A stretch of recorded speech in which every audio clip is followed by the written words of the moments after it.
Part 1. She screamed, "You're a worthless loser!" During an argument in front of her friends, I said, "You know what? You're right." Then I quit being her loser. What her friends told her after I left the party. Original post. I, 36, male, am sitting in my new apartment, boxes everywhere, feeling oddly peaceful. 3 weeks ago, my girlfriend Natalie, 34, humiliated me in front of 30 people at her birthday party. Now she's scrambling to salvage what's left of her life while I'm rebuilding mine from scratch. We'd been together 4 years, living together for 2. I worked as an HVAC technician, not glamorous but solid pay, honest work. She was in marketing for a cosmetics company, always talking about brand image and networking opportunities. The party was at our place. Well, technically my place since I paid the rent, but whatever. Her work friends, college friends, some influencer types she was trying to impress. I'd spent the whole day setting up decorations, catering, bartender, the works. Dropped about $3,000 on her intimate gathering. Everything was fine until around 10 p.m. I was in the kitchen getting more ice when I heard her friend Megan ask about vacation plans. Natalie, "Oh, we're not going anywhere. Brian can't afford it right now." I walked out. "Actually, I suggested camping at the state park. You said you wanted Cabo." She rolled her eyes. "Camping? Seriously? That's your idea of a vacation?" Her friends giggled. I should have walked away. "It's what we can afford if you want to keep your BMW lease," I said. That's when she snapped. Wine glass in hand, designer dress surrounded by her audience. "God, you're such a worthless loser. Look at you. You fix air conditioners for a living. Do you know how embarrassing it is when people ask what my boyfriend does? These people have real careers. Megan's dating a surgeon. Kelly's husband owns 3 restaurants, and I have to admit, I'm dating a glorified maintenance man." The room went silent, 30 pairs of eyes on me. She kept going. 4 years, Brian. 4 years I've waited for you to do something with your life. But no, you're content being mediocre. Playing video games, drinking beer with your loser friends, zero ambition, you're dragging me down. I stood there feeling something inside me just break. Not like heartbreak, more like chains snapping. "You know what?" I said quietly. "You're absolutely right." She blinked, surprised. "What?" "You're right. I am a worthless loser to you." I walked to the bedroom, grabbed my phone, wallet, and keys. "Where are you going?" she called after me. "To stop being your loser." I left. Behind me, I heard her yell, "Don't be dramatic! Brian, Brian!" I didn't look back. Update 1. Spent that night at my buddy Trevor's place. He didn't ask questions, just handed me a beer and set up the couch. Woke up Sunday morning to 62 missed calls and a tsunami of texts from Natalie. "Baby, come home. I was drunk. I didn't mean it. We need to talk. This is stupid. You're overreacting. Answer your phone. You can't just leave me." Then the narrative shifted. "You abandoned me at my own party. You humiliated me. Everyone thinks you're abusive now. My friends are worried. You need help." I texted back once. "You're right. I was a worthless loser. I'm working on that. Your stuff will be packed by Friday. Get it by Sunday or it goes to Goodwill." She called immediately. I didn't answer. Monday morning, I did something I'd been thinking about for 2 years. Applied for the business license I'd been too scared to get. See, Natalie always said starting my own HVAC company was too risky and not the right time. What she meant was, it wasn't impressive enough for her Instagram. By Wednesday, I had filed for an LLC, set up business banking, designed basic logo and cards, called 10 old clients who'd asked if I did side work. Thursday, Natalie showed up at Trevor's. "We need to talk." "No, we don't." "Brian, please, I'm sorry, I was showing off. You know how those people are." "Yeah, I do now." She tried tears. 4 years, you're throwing away 4 years over one bad night. "No, I'm walking away from 4 years of you being ashamed of me." "I wasn't ashamed, I just wanted more for us." "For you? You wanted more for you?" She switched tactics. "Fine, but you can't kick me out, I have rights." "What rights?" "Your name isn't on the lease. I've lived there 2 years. As my guest legally, you have no claim." I checked. Her face went red. "You can't be serious!" "Your stuff's in boxes by the door. Brittany has the key." "Brittany was our neighbor. Where am I supposed to go?" I hear Megan's surgeon boyfriend has a nice place. Part 2. Update 2. That weekend was interesting. Natalie brought reinforcements. Her mom Diane, her sister Ashley, and 3 friends, including the infamous Megan. They came Saturday afternoon, presumably to collect her things and stage an intervention. Diane knocked. I answered. Brian, this is ridiculous. Couples fight. You don't end a relationship over one argument. It wasn't an argument. It was her showing me who she really is. Ashley jumped in. She was drunk. People say things they don't mean. Drunk words are sober thoughts, I replied. Megan, the surgeon's girlfriend, decided to chime in. You're being really immature about this. Natalie deserves better. I actually laughed. You're right again. She does deserve better than a worthless loser, so I'm giving her the opportunity to find it. They collected the boxes while Natalie supervised, making sure to mention everything I'd stolen from her. That's my coffee maker that you bought with my credit card. Sure, take it. The TV is mine. Here's the receipt from Best Buy. My name, my card. Nice try. She got desperate. Half this furniture is mine. You mean the furniture I bought before we met? Interesting legal theory. As they were leaving, she played her last card. I'm pregnant. Everyone froze. Even her mom looked shocked. No, you're not, I said calmly. How would you know? Because you had your period last week, unless you're claiming immaculate conception. Her friends exchanged glances. She'd been caught in the lie. Also, I continued, you might want to check your math. You were at that work conference in Miami 3 weeks ago, remember? Her face went white. Yeah, I knew about Miami and who she'd shared a room with. Update 3. Monday morning, the real games began. I got a call from my boss at the HVAC company. Brian, I just got a disturbing email about you. Some allegations of theft. My stomach dropped. What? Someone claiming to be a concerned citizen says you've been stealing equipment and selling it on the side. That's completely false. I know, I checked inventory myself. Everything's accounted for. Just wanted you to know someone's trying to cause trouble. Then came the online assault Natalie posted on every platform. After 4 years, he abandons me out of nowhere. No explanation, no conversation, just throws me out of my home. Ladies, this is what happens when you date down. They resent your success and punish you for their inadequacy. The comments were split. Half supported her, half smelled BS. But then something beautiful happened. Remember those 30 people at the party? Turns out 5 of them had filmed her tirade. By Tuesday, the videos were circulating. There was Natalie, wine-drunk and vicious, calling me a worthless loser while I stood there quietly. Then me, calmly saying she was right and leaving with dignity. The narrative flipped instantly. Her friend Qley, restaurant owner's wife, commented, Natalie, we all saw what happened. This is gaslighting. Another party guest, you humiliated him in front of everyone. He handled it with class. Best comment came from someone named Derek. Imagine being called worthless by someone who drives a leased BMW she can't afford while living rent-free in his apartment. The audacity. Natalie deleted the posts, but screenshots were already spreading. Update 4. 2 weeks after the party, things escalated in ways I didn't expect. First, the apartment.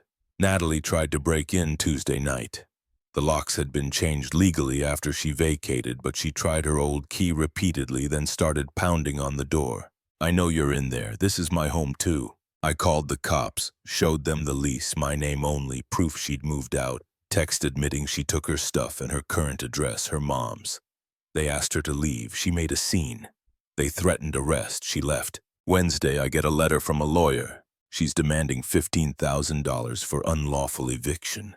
$8,000 for emotional distress, half the value of everything in the apartment, and 2 years of retroactive rent credit for the rent she didn't pay. My lawyer, Trevor's cousin, did it for beer money.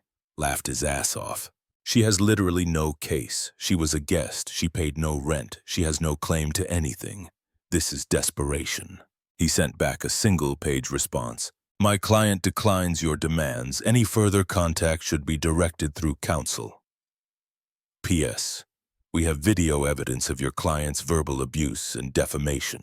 Thursday, Natalie's company called me. HR wanted to know if I'd be willing to discuss an incident involving one of their employees. Turns out those party videos had made it to her workplace. Her boss saw her drunk, belligerent, and classist, talking about networking at what was clearly a party I'd paid for, while she berated me for being working class. Not a good look for someone in marketing who's supposed to represent their inclusive, empowering cosmetics brand. I told HR I had no comment but wouldn't object if they wanted copies of the videos for their records. They thanked me professionally. Friday, she showed up at my work. "You got me fired." "No, you got yourself fired. Those were private videos from a party with 30 people. That's not private, that's public humiliation." She was crying now. Actual tears, not manipulation tears. "Brian, I'm sorry, I'm so sorry. I screwed up everything.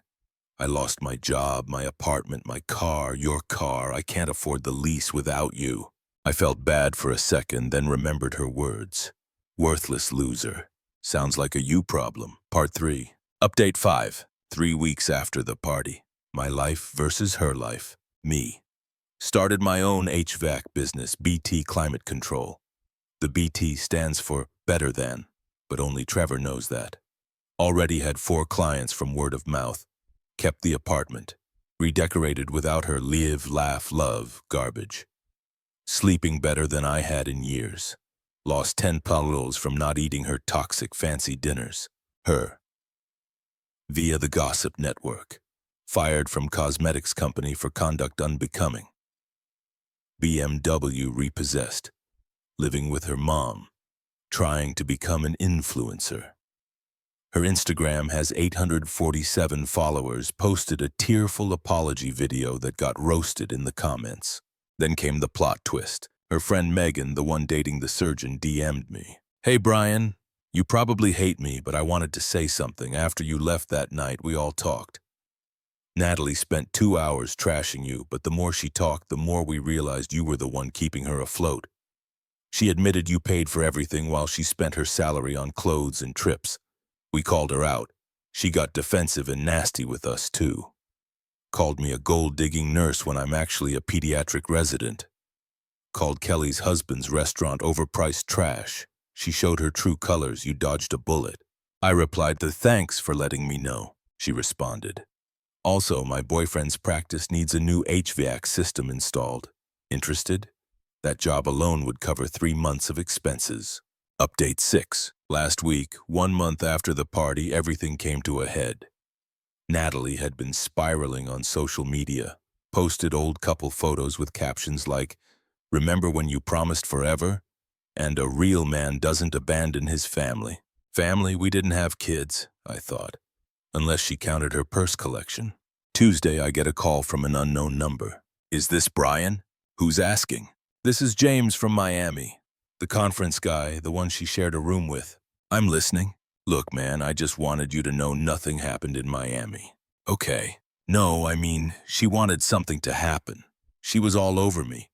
Told me you two were basically done, that you were financially abusive, controlling. But when I Googled you to make sure you weren't some psycho who'd come after me, I found her Instagram. You two looked happy. I don't mess with taken women. She got pissed when I rejected her. That's why she was so mean at her party. She was taking it out on you." "Why are you telling me this now?" "Because she's been calling my company trying to get me fired, claiming I harassed her in Miami. My boss knows it's BS, but I wanted you to know what kind of person she is." "I know exactly what kind of person she is." Wednesday, Natalie sent one last desperate text from her sister's phone. "Brian, you hate me, but I need help. Mom's kicking me out. I have nowhere to go. No job, no car, no money. Please, I'll do anything. I'll sign whatever you want. I'll go to therapy. I'll apologize publicly. I'll tell everyone the truth. Just please don't let me end up homeless." I sat on that text for an hour. 4 years together. Some good times buried under all the bad. Part of me felt guilty. Then I remembered, "You're such a worthless loser." I responded, "I hear McDonald's is hiring. They don't care about your boyfriend's job title." She sent back, "You're cruel." "No, I'm just no longer your worthless loser. Good luck, Natalie." Blocked. Final update. It's been 2 months since the party. Time for the final update. Got a call from Diane, Natalie's mom, last week. "Brian, I owe you an apology. Wasn't expecting that. Natalie finally told me the truth about the party, about Miami. about how you paid for everything while she saved her money and spent it on herself. I raised her better than this, or thought I did. It is what it is, Diane. I kicked her out. She's staying with some friend from high school, working at a Mac counter at the mall, still acting like the victim, even though everyone's seen those videos. Why are you telling me this? Because you're a good man. You deserved better. And I wanted you to know that her own mother sees that now. I thanked her and hung up. Felt like closure. My business thriving. That surgeon's practice job led to 3 more medical buildings. Turns out being a worthless loser who actually shows up and does quality work beats having a fancy title any day. Last weekend I ran into Qley and her husband at a restaurant. They invited me to join them. Heard about your business taking off, the husband said. Respect. Starting from scratch takes balls. Qley added, we all knew Natalie was high maintenance, but we didn't know she was that cruel. You handled it perfectly. Just did what she told me to do, I said. Stop being her loser. They laughed. We actually became friends. Funny how that works. The ultimate irony. Natalie is still posting motivational quotes about knowing your worth and not settling for less while working retail and living on someone's couch. Her Instagram bio says marketing professional and lifestyle influencer. Her last sponsored post was for a teeth whitening scam that got her account flagged. Me? I just bought a truck for the business, cash. Hired my first employee, a kid right out of trade school who reminds me of myself before I let someone convince me I wasn't enough. Saw Natalie at a gas station yesterday. She was driving a 2003 Honda Civic with a cracked windshield. She saw me, started to approach, then saw the logo on my truck, BT Climate Control. We fix what's broken. She turned around and left without saying a word. Trevor asked if I regret any of it. Regret what? I said. I said she was right. I was a worthless loser, worth less to her than image, losing her respect because I didn't have a fancy title. But she was wrong about one thing. I did have ambition, just not the kind she could brag about on Instagram. So you're good? Better than good. I'm worth exactly what I always was, a hard-working guy who pays his bills and treats people with respect. Turns out that's worth more than she thought. Got a text from an unknown number this morning. Heard you're doing well. I'm happy for you. I know you'll never forgive me, but I wanted you to know I learned my lesson. And I didn't reply. Some lessons you have to learn alone. Besides, I have a business to run. Can't waste time on people who already told me exactly what they think I'm worth. The end.